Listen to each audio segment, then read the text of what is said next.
بسم الله الرحمن الرحیم. زه د الله تعالی د فضل او مرحمت باندې آزاد شوم الحمدلله. او زه د ټولو هغو ورونو چې زما د خلاصون په رابطه باندې کوم قسم همکاري هم کړې ده، کومک یې کړی دی، حتی که چا دعا هم کړې، زه د هغوی ممنون یم او الله دوی ته اجر ورکړي.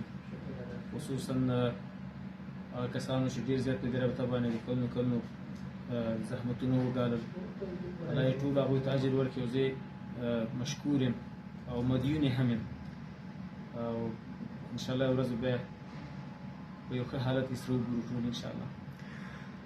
په اروپا او امریکا او په دوسه کې ټول متحد ورونه ډېر ورونه په اروپا کې هغوی یقینا چې کوم خبرونه چې ما ته رسېدل هغوی ډېر زیات کوشش کوي خپل ټول هغه اخلاص و هغې د فامیل سره، ما سره، د قضیې سره، په دې خاطر چې د هغوی مینه او اخلاص د اسلام سره وکړ، الله د هغوی ته ډېر زیات اجر ورکړي. او موږ انشاءالله د ژوند تر اخرې سلګۍ پورې د دوی د احسان مرهون یو.